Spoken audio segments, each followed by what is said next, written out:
Picasso, our people are hungry for themselves, to live healthy like their ancestors, to be stunning and beautiful. You might find on this trip that not all of us are there yet, but all of us want to be there. I think you're gonna meet some people that are out of control, just firing across the horizon. I hope you find good food here. And I hope you find lots of children, because it's what the children want that is our future. Because they make it happen.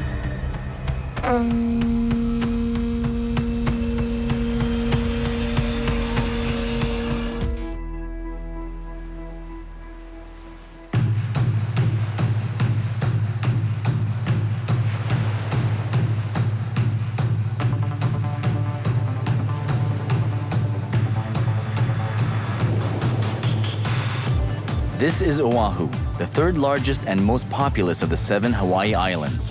Locals call it the gathering place. Visitors see it as paradise.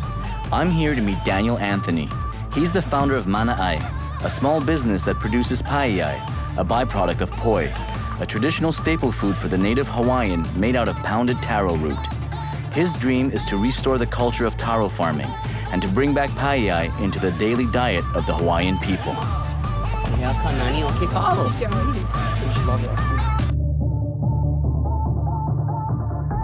We started our journey on the west side of the island in the community of Waianae.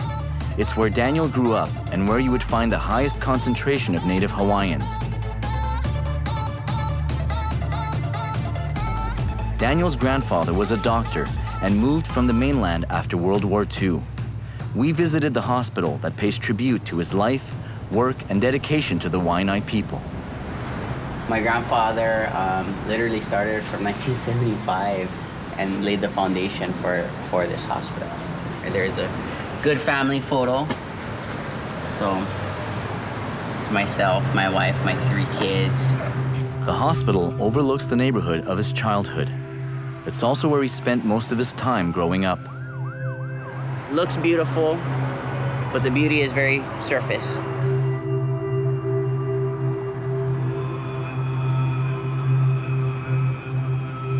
Not directly out of here, but a little bit ways down, this naval magazine in the 60s and the 70s dumped munitions, Agent Orange, all kind of crazy stuff in barrels out here. And then these antennas are actually part of the U.S. Pacific tracking station for nuclear submarines. And what we do here is we have a pipe that goes out 3 miles, and then we dump sewage, chlorinated raw sewage, into the ocean. So this has been festering for almost 100 years. I've grown up in a pus sack. Right now, the beaches look real nice and clean, but that's only because they do a sweep. And so it'll build up, there'll be a bunch of homeless people, and the police will sweep them out, and as long as you can't see it, it's okay. Yeah.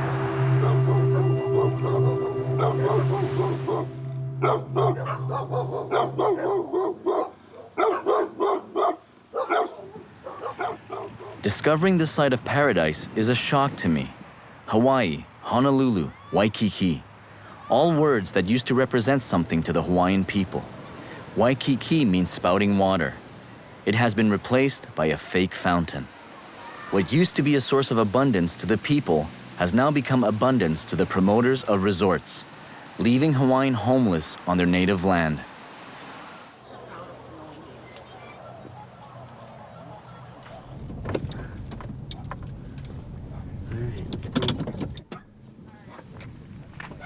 Hey, Lahela.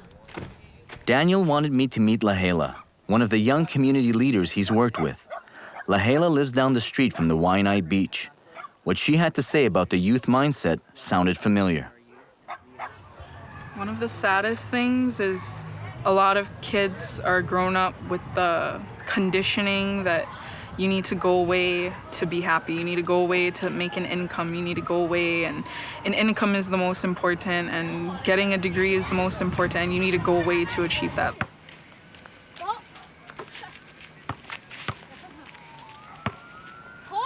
They're conditioned into thinking that they're a failure because they didn't leave and they didn't go out into the world and they didn't do all these things. But that to me is sad because there's so much that you can do right here. There's so much that you can learn right here that you maybe wouldn't learn as well if you went away. And for me, like that's really sad that when you try so hard to go away and then staying here is like a curse to you.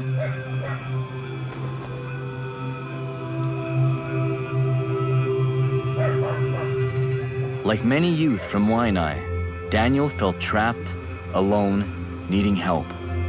That familiar pain and confusion many Hawaiian carry was once his. When you feel, being in a dark room, you feel like you have no choices. And if somehow you could just turn the light on, you'd realize that there was 2 doors, and then you realize that the 2 doors are right there. Sometimes you gotta open your eyes and you gotta want to seek. You have to make the choice. I sat there, 18 years old, round in the chamber, barrel in my mouth, thinking about all the reasons that I had to live. One reason I never thought of? The future.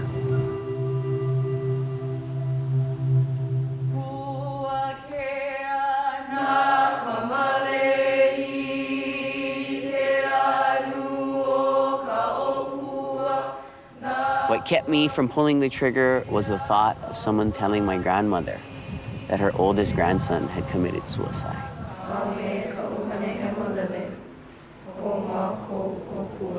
And I couldn't repay her by taking my life. And I decided that, if I'm gonna be here, I've gotta do something.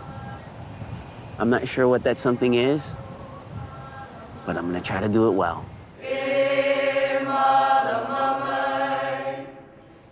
In the darkness, we look for hope. This is the Kamehameha Private School, where students sing in their native language, respectfully asking for permission to be taught.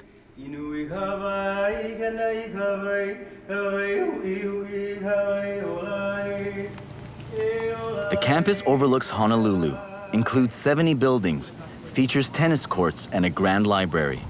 It serves over 3,000 Native Hawaiian students, including 550 boarding students from neighboring islands. At first glance, I couldn't help but think residential school. You. How many U's? 1 U, just.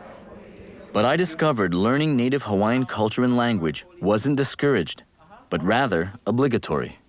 Those far lucky. How do you guys feel about the fact that you're at the top of the world and the fact that you get to learn your language in school? How do you guys feel when you come to class? Learning Hawaiian language and speaking Hawaiian language before was banned, so now that we're able to come to school and actually learn the language that our ancestors spoke and that actually connects us to our culture and where we're from, I think it's kind of interesting, and we're not like all the other people out there that sometimes get punished for speaking with how their ancestors used to speak.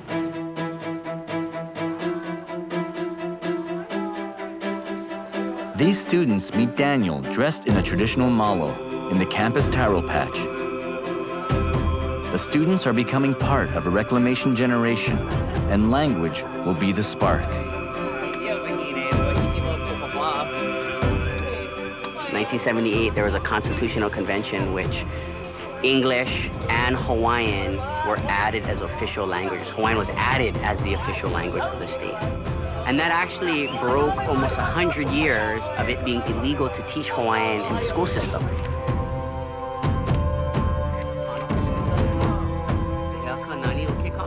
No other generation for almost 100 years had the opportunity to experience this. So we're just keeping that momentum going. This is our responsibility. Our generation is the living generation.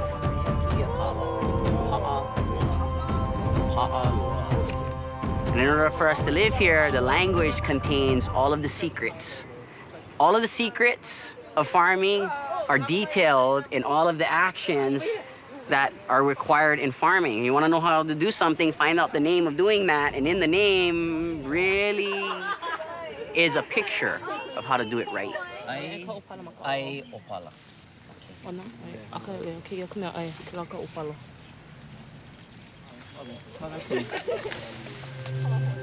While they practice their ancestral native language, the kids awaken a part of themselves. This simple taro plant will transform the way they see the world and how they relate to it. The taro plant, kalo in Hawaiian, is linked to their creation story. Two gods, she who gave birth to the sky and sky father, fell in love. In a sacred bond, the two produced a stillborn child. They buried this child on the eastern side of the house, and from this grave grew the first taro plant. They then had another child, who was born the first Kanaka. They named him Haloa, after his elder brother. From then on, the Hawaiian people had a responsibility to care for their elder brother, who in return would care for them.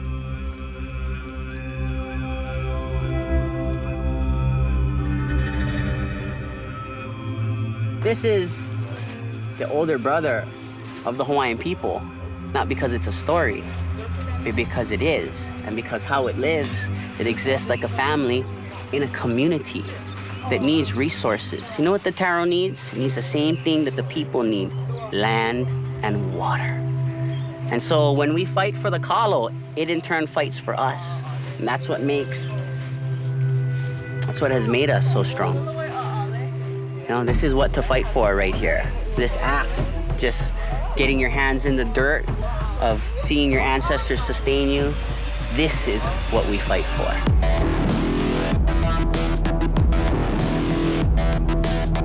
Balancing the needs of humanity and nature is fragile. We travel to the north side of the island, away from the tourist traps, where Daniel took me to ground zero for genetically modified organism testing. If kalo has an enemy, this is it. Here's just a perfect place where you see between the folds of paradise lie deep, dark crevices full of chemicals. And as much as, you know, we can fight, the fight for this is with investors. And that makes all of us guilty when we participate in that system and don't look for what the results of that system are producing. This is an enemy of the planet, an enemy of all people. Kalo has been at the center of the Hawaiian diet since time immemorial. A food staple that almost disappeared in 1911 when the Board of Health put a prohibition on poi. A cholera outbreak questioned poi shops' sanitary handling of poi, leading to 100 years of prohibition. In 2011, a bill was passed allowing for public distribution of paeai. This was one of the starts. This was the 1911 prohibition of poi. And in this, basically, poi factories were shut down because people were getting sick. Taro farming was pushed to the fringes of Native Hawaiian culture. Daniel reclaimed it and now operates a small business from his home.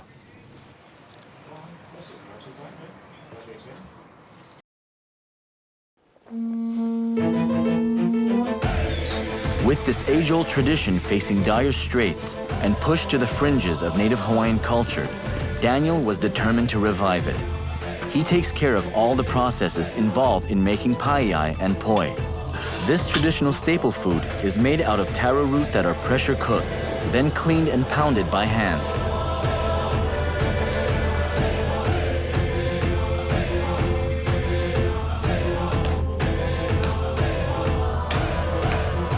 By developing commerce on the island with grocery stores, friends, restaurants, and the community, he is rebuilding an economy to help sustain taro farmers across the Hawaiian Islands.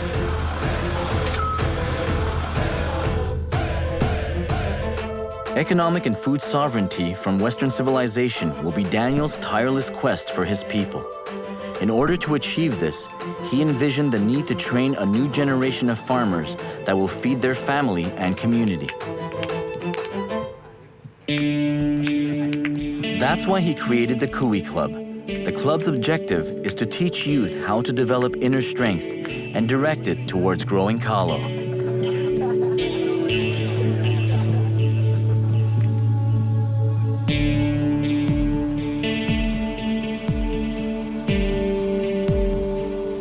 Its success can be found in Taylor Ann Niali'i Fitzsimmons. Taylor was a member of the Kamehameha Kui Club. And just like I Am Holoa, their goal is to connect with those youth to make the difference.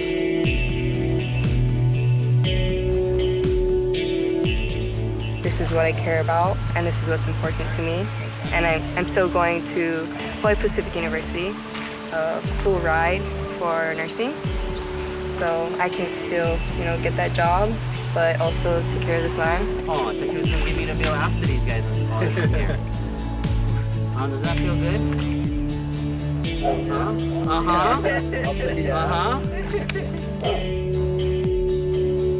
I was actually just thinking totally, I'm gonna go to Portland University and I'm gonna, become a nurse.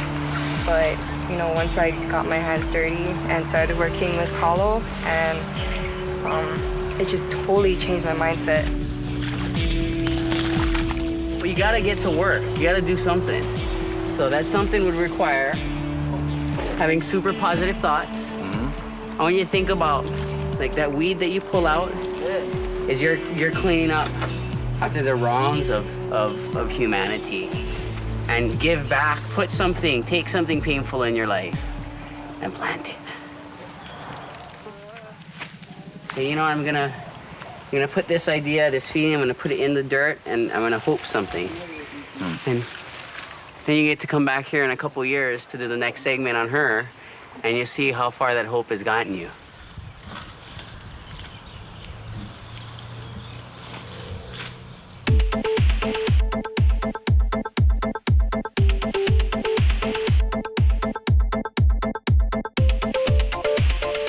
One by one, Daniel is bringing people back to the ways of his ancestors. His efforts restore hope and pride in the hearts of indigenous people across the island.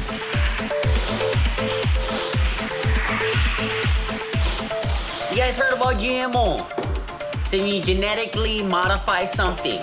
Well, what we do over here is CMO. We culturally modify something. So what has happened is we took one regular human being that was on a course for Western civilization. We threw some signs in the heaven, we left some food, and that's what happens to him. That is a transformed Kanaka, right there, by choice.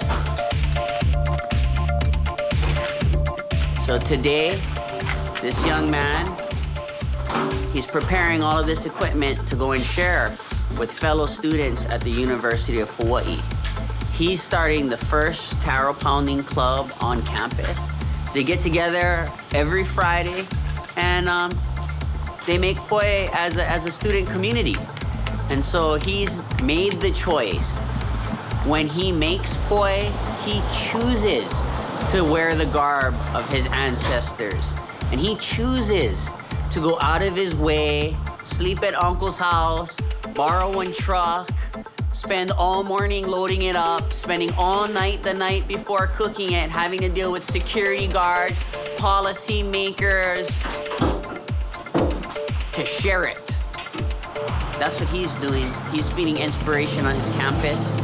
He's helping others to see that it is possible, plausible, permissible, and freaking amazing when you strap your malo and you pound your kalo. Since I started wearing my malo on campus, I started to see a couple other Hawaiian boys rocking their malos at various events.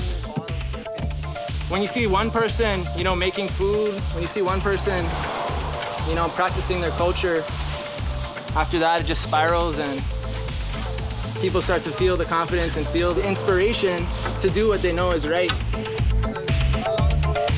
Now, think what you like, but the reality is your choice is the most powerful thing that you have. And when you choose your indigenous roots, your cultural roots, when you choose to follow the practice of your area, wherever you're at on planet Earth, the ancestors there will honor and support you. As I leave the island, I can't help but believe that somewhere, Daniel's grandmother is smiling down on him, thankful that he brought new life into a dying tradition, new life into his people, but perhaps more importantly, life into his own.